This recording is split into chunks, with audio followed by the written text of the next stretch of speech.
Good morning and welcome again. Last class we were discussing about the carbonate rock. Today we will discuss about the diagenesis process that occur in carbonate rock. So mainly we have four types of process that occur in diagenesis of carbonate. So we have Drussy crystallization, neomorphism, leaching and silicification. So these the page you see is actually very important. Um till now no questions have came from this content, so this is very important. Okay, so Drussy crystallization and neomorphism, leaching, silicification, we will discuss about them in a elaborately. Okay, now what actually a Drussy classification effect, how Drussy classification effect on carbonate rock. So here you see, so this here the diagenetic process and here the porosity responses. So see the Drussy crystallization. So here you will see there is a decrease in primary porosity. Okay, due to the Drussy crystallization you will find a decrease in primary porosity. Now neomorphism, in neomorphism we have three things: recrystallization, polymorphism and replacement. Recrystallization, you see calcite get recrystallized to form calcite. So there will be nothing like that the calcite get recrystallized to form aragonite, or aragonite get recrystallized to form calcite.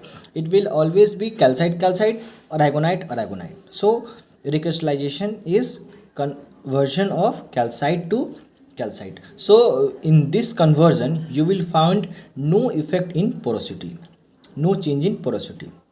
And in polymorphism, okay, polymorphism is chemical composition same, structure different. So aragonite get converted to calcite, and therefore there is a 8% decrease in porosity. Okay, these are important things, you need to remember all that. So there is 8% decrease in porosity. Now we have replacement. Replacement is from calcite to dolomite, or and dolomite to calcite. So here you see calcite to dolomite. Okay, these conversion lead to the 13% increase in the porosity, and dolomite to calcite similarly 13% decrease in the porosity. So this is important. Okay, now the leaching effect. Okay, leaching means a vertical movement of mineral from surface to subsurface. So here you will see a increase in porosity.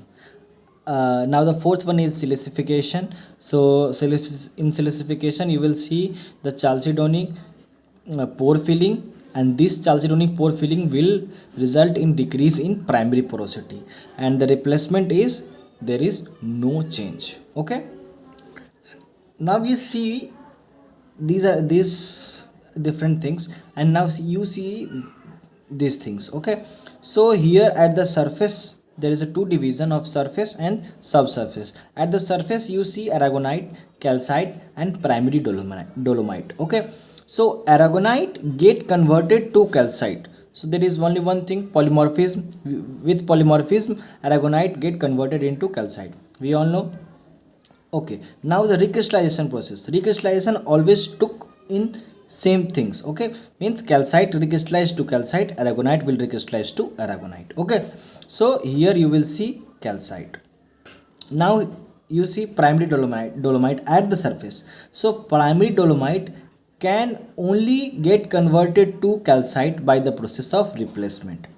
Okay, by the process of replacement, here Mg will move out, only calcium will retain, and therefore this dolomite get converted to calcite. So in subsurface you see there is only calcite and dolomite, there is no aragonite here. Okay, this is the important thing. Okay, so you see calcite get replaced to form secondary dolomite, and secondary dolomite get replaced to form calcite. Primary dolomite occur at the surface, secondary dolomite you will see in the subsurface region.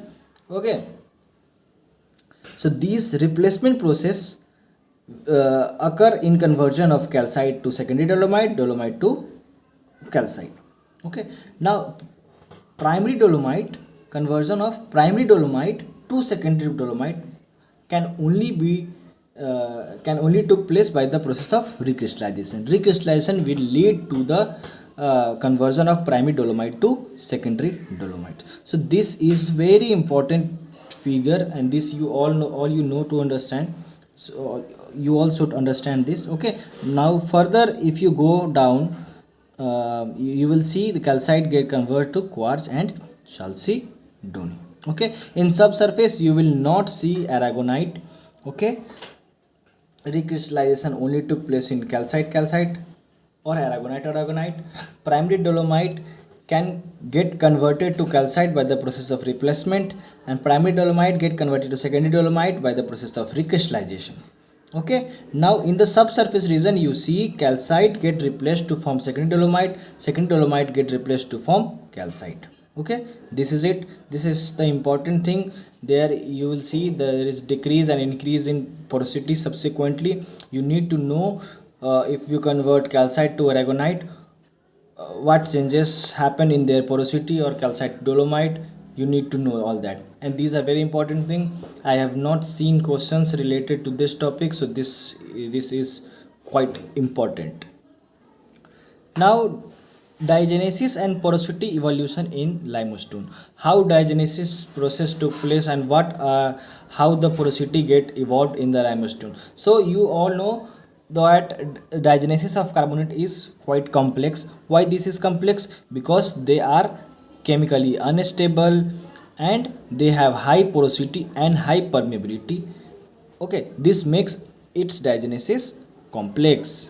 Now if you compare the primary porosity of sandstone and the carbonate rock, you will find that carbonate have a high primary porosity compared to the sandstone, okay, or terraneous sand. Okay, so their porosity lies between 40 to 70%, and they consist of both type of porosity, interparticles and intraparticles. Okay, and if you compare the porosity of carbonate reservoir, you will find the porosity of about 5 to 50%.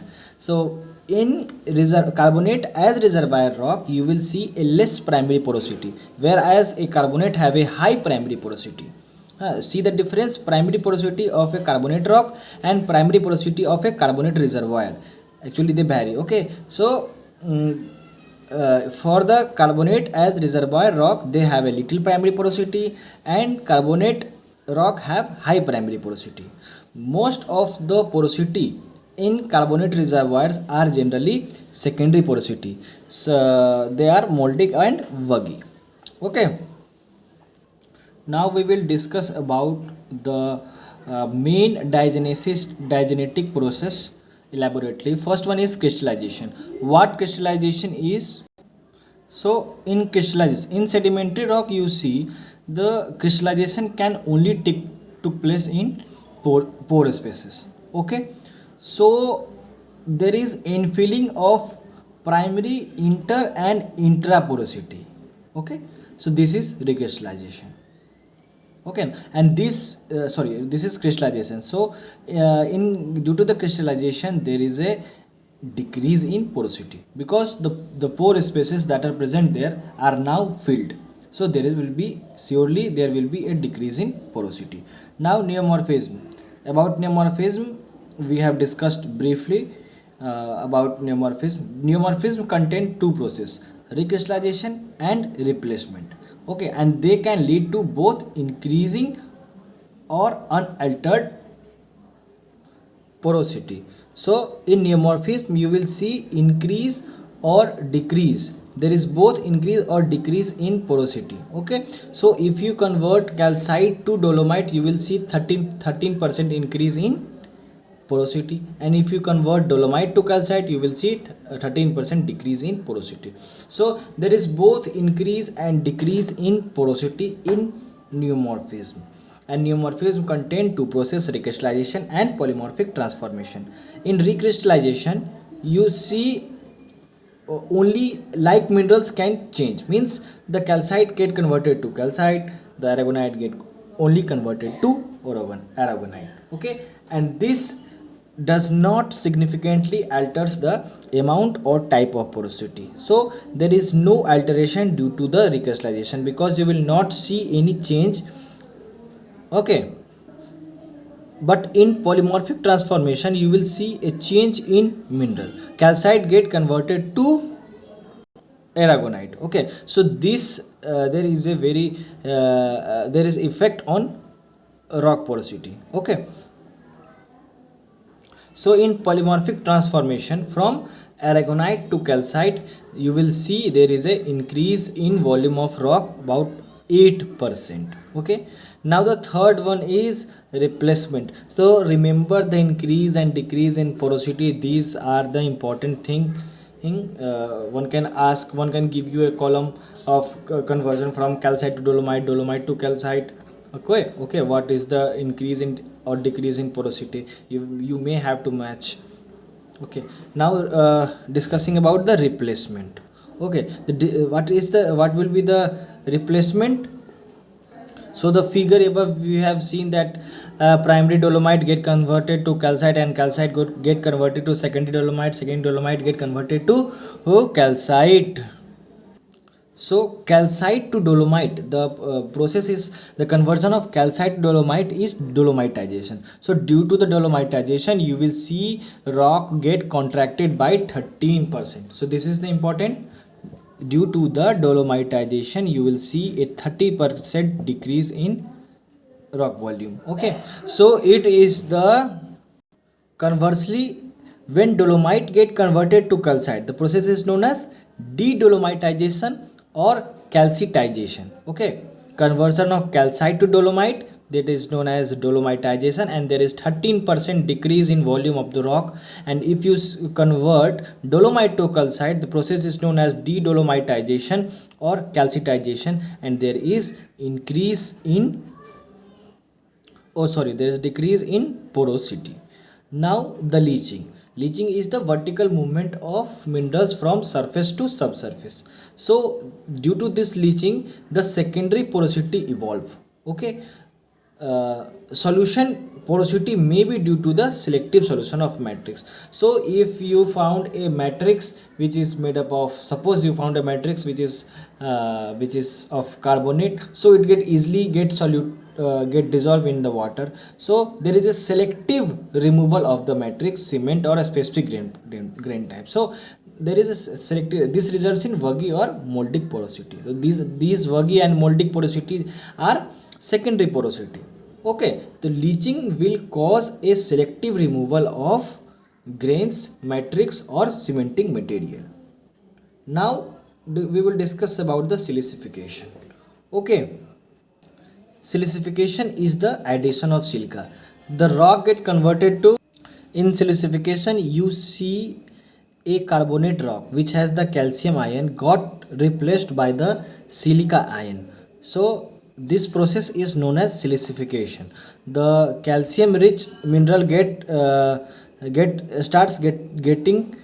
to be rich in silicate. Okay, this process is known as silicification. So there could be a wholesale silicification or a selective removal. So the replacement you see could be of the whole carbonate rock, whole calcium ion of a carbonate rock get replaced by the silica, and the rock completely get silicified, or you will see a selective removal of a part or a mineral which is replaced by the silica. And this process is a one-way process, means the carbonate ion get replaced by the silica ion, but the silica ion will not be replaced by the calcium ion. So this is a one-way process. If we see the stability field of calcite, aragonite and dolomite, you will see the aragonite is more stable in saline water. Okay, with all other polymorphs. Means if you compare calcite, aragonite, dolomite in in saline water, the aragonite will be more stable compared to them, and dolomite can occur in wide range of mgca ratio and salinity. So these two things are also important. In saline water, aragonite is stable, and dolomite can occur in wide range of salinities or calcium magnesium ratio. Now we will discuss about the diagenesis of mud, lime mud. What is lime mud? So in mud there is a abundance of lime also. Okay, so this is known as lime mud. I have taught you earlier. So these lime mud have a wide range of huge porosity, but they are having a very less permeability. Okay, so in lime mud, the lime could be of aragonite or calcite. So a great and important distinction has been made between the lime muds made up of aragonite and those of made up of calcite. Now we will distinguish them. So in Precambrian until Cretaceous, if you see a lime mud, they are completely made up of aragonite. When these aragonites are buried, they get converted to calcite. Okay, and we all know when this reaction took place, means the aragonite get converted to calcite, there is 8% increase in the volume, and this increase in volume correspond to decrease in porosity. Now, due to the conversion from aragonite to calcite, there is rearrangement of crystals which is coupled with the compaction. Okay, and which leads to the loss of porosity and permeability. The compaction will lead to the loss of porosity and permeability. So if you see a lime mud, they generally have negligible porosity and permeability. Okay, and they act as a best reservoir rock for the aquifers and hydrocarbon if they generate a secondary porosity by fracturing, by dolomitization, or by solution. Okay, so these lime mud act as a uh, reservoir rock. Okay, and only if they have secondary porosity, only if they generate secondary porosity by the process of fracturing or dolomitization or by the solution. Okay, now we will discuss about the chalk. Chalk is also a type of lime mud. These are fine grained limestone which are composed largely of coccoliths. Okay, what is coccolith? Coccolith is the calcic plate of cocosphere. Okay, and these cocospheres are the skeletal remains of a nanoplanktons called nanoplanktons of golden brown algae. So there is a algae which secretes a calcic plates. Okay, and uh, these calcic plates get accumulated at a certain place and they consolidate to form chalk. Okay, this you must remember that they have formed from the coccoliths, a calcitic plate of cocosphere, and these cocospheres are the skeletal remains of group of nanoplanktons golden brown algae. Okay, now these coccoliths were abundant towards the end of the Jurassic period. So Jurassic is named after a rock, named after a mountain called Jura, and these Jura mountains are entirely composed of chalk. Okay, or carbonate. Okay, the chalk is deposited with porosity and permeability similar to those of aragonite lime. Means these chalk have the same types of porosity and permeability as if we compare with the aragonite. Okay, because chalks are of calcitic composition, however they do not undergo the early diagenetic recrystallization. These chalks are calcitic in composition, however they do not undergo a early diagenetic recrystallization of aragonite to calcite. So they generally don't go under the diagenetic recrystallization. Okay, thus chalk generally remains as a chalky friable rock, and due to this the chalk remain as friable rock. They can easily friable. Okay, they have the porosity of about 20 to 30%, and they also act as a reservoir rock for the petroleum reservoir. Okay, because they to actually yet their contained fluids, chalks must have permeability. You know, only rock must have permeability. So permeability of chalk make it suitable for the reservoir rock. So till now we have discussed about the carbonate, their mode of origin, how this diagenesis process took place, and now we will study about the dolomite. You know that dolomite have the chemical composition of calcium magnesium carbonate. Okay, so a high ratio of magnesium to calcium is not necessarily a prerequisite for the dolomite precipitation. So for dolomite precipitation, it is not necessary that there will be a high magnesium concentration compared to the calcium concentration.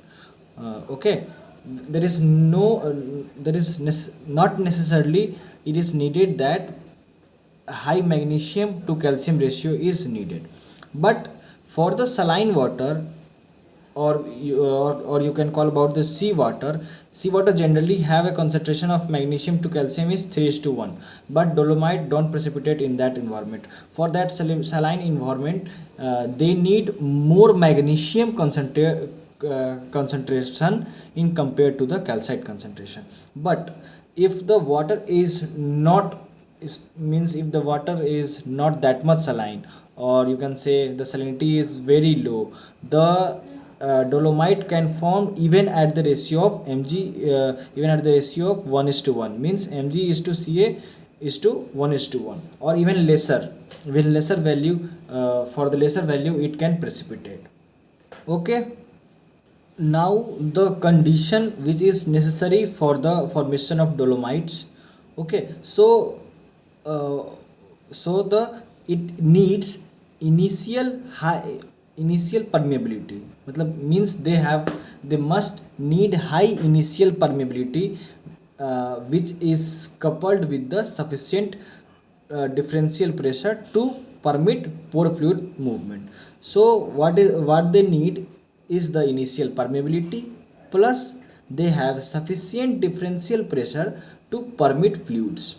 Okay, and then they need adequate and continuous supply of magnesium ion. Okay, magnesium is much needed. Okay, and a fluid which is undersaturated with the respect of calcium ion. And next they need the fluids which is undersaturated with respect to calcium ion. Okay, so what are the conditions needed for the dolomite formation is they must have initial permeability, plus they have sufficient differential pressure to permit fluid. Next they have continuous and abundant supply of magnesium ion, plus the fluid which is deficit with calcium ion. So these four conditions are must for the development of dolomite. Okay, now the dolomitization may be expected where the marine and fresh water mix. So it you can expect the dolomitization process where marine water and fresh water mix, which is at the mouth of a delta. Now we will discuss about the primary dolomite. So what primary dolomite is, that is they are formed at the time of deposition. During deposition they are formed. So so this is the primary dolomite. But nowadays there is a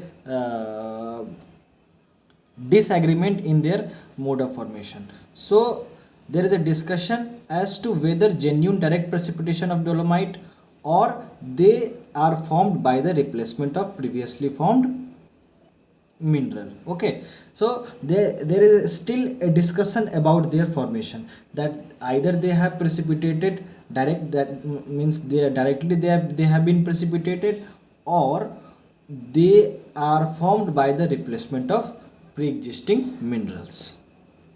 Now see the various environment in which recent dolomite has been formed. So recent dolomite have been deposited in many arid and hypersaline coast and from warm humid coast too. So they occur in arid environment, also in hypersaline coast, and also in warm humid coast. So there is a wide range in their origin. Okay, in some example it is believed that dolomite is a distinct precipitate within the pore spaces of aragonite. So some of them have proved that aragonite have been found in the dolomite has been found in the pore spaces of aragonite. Okay, now the other one is modern dolomite have been interpreted as the replacement of pre-existing aragonite. So other says that dolomite has been formed by the replacement of pre-existing aragonite or calcite. Okay, but all of these mode of origins suggest that dolomites are primary penny contemporaneous in origin. Okay, they occur in arid environment, hypersaline environment, warm humid environment. They occur in pore spaces of aragonite crystals, aragonite mud, and also by the replacement of the pre-existing aragonite and calcite. So they have a wide range in their mode of origin, but these all origin mode of origin suggest that they have a primary penny contemporaneous origin.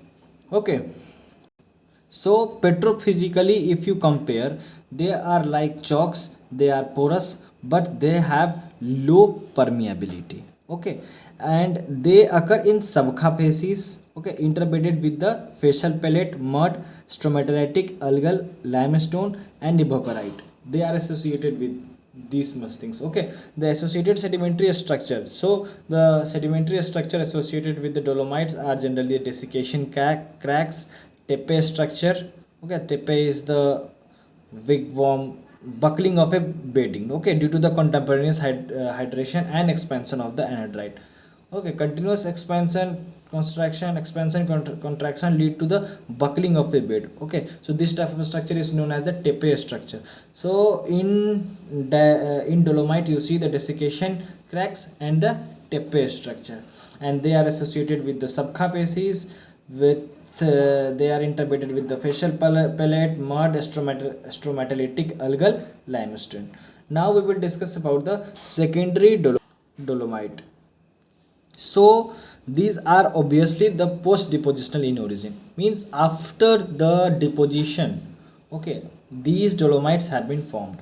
Okay, and these dolomites have the irregular distribution. They are discordant to the bedding. Concordant means they are parallel to the bed, discordant they are oblique to the bedding planes or cross cutting. Okay, and they have the cross cutting sedimentary structure. This secondary dolomite have a characteristics sugary texture. Okay, and the part of it is resulted from the bulk volume shrinkage, and the other part is has been formed from the dissolution of the residual calcite during the final stage of dolomitization. Okay, so one part can be resulted from the bulk volume shrinkage and another part is resulted due to the dissolution of residual calcite during the final stage of dolomitization. Okay, thus due to which the secondary dolomites are frequently porous with intercrystalline pores connected to one another by the planar throat passes. Okay, so due to that they have the interconnected pore spaces. Unlike primary dolomites, these secondary dolomite can act as an excellent hydrogen reservoir. So primary dolomite, so remember these things. Primary dolomite never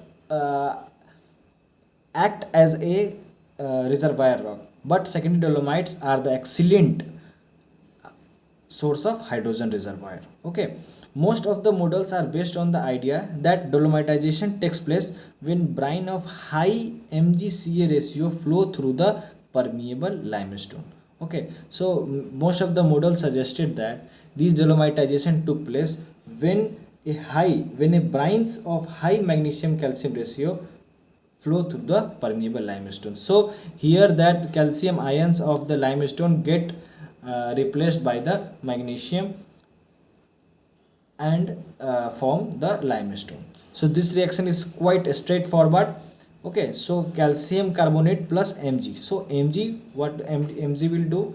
So Ca plus Mg carbonate plus L. So you see the calcium ion, okay, they got replaced. The calcium ion removed from the calcium carbonate, and that get replaced by the magnesium, and this is the formation. This is how the dolomite get formed. Note that this is a reversible reaction. Okay, these reactions are reversible. Dolomitization and their reverse is de-dolomitization, which is also known as calcitization. Means here the in the product part you see the magnesium will will be out, and is replaced by the calcium ion to form the pure calcium carbonate. Okay, so this is also the most popular model for the formation of secondary dolomitization. So here what happens, the magnesium enriched brines that seeps or leaks through a carbonated rock, and during this seepage they they removed the calcium ion and got replaced by the this calcium ion got replaced by the magnesium, and the formation of dolomite took place. So here with example, so if you suppose a lagoon which is a restricted environment, okay, so the continuous seawater flows into the lagoon, and the calcium present in that lagoons get continuously removed by the seawater because they have high magnesium is to calcium ratio, and this continuous removal of the calcium increase the concentration of magnesium in that lagoon, and these lagoons slowly and gradually get enriched in magnesium, and due to the evaporation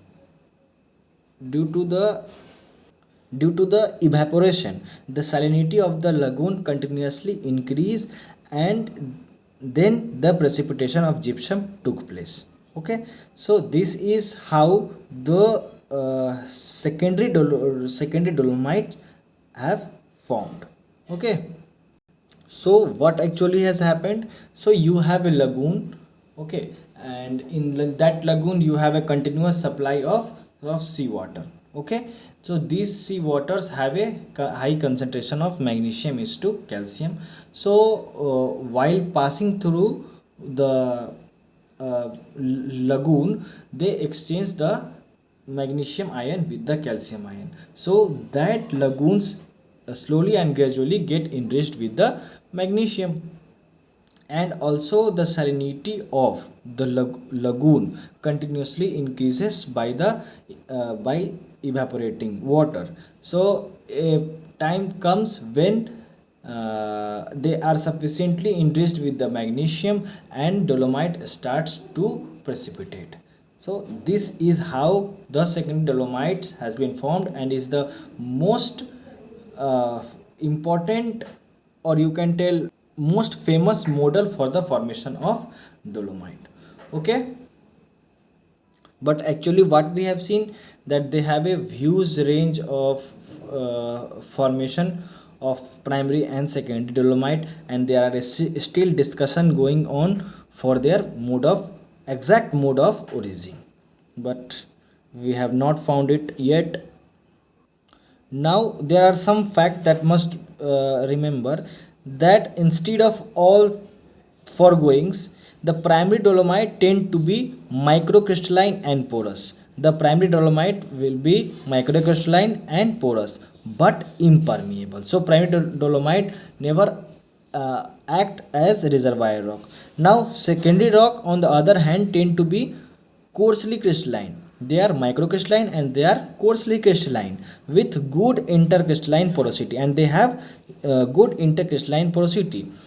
Because of their coarse crystal, they have large pores and pore throat, so they may be highly permeable. Okay, the primary dolomites are microcrystallines and slightly porous, but they are impermeable. Secondary dolomites have coarsely crystalline and they with good intercrystalline porosity, and because of their coarse crystal they have large pores and pore throat, so they are highly permeable.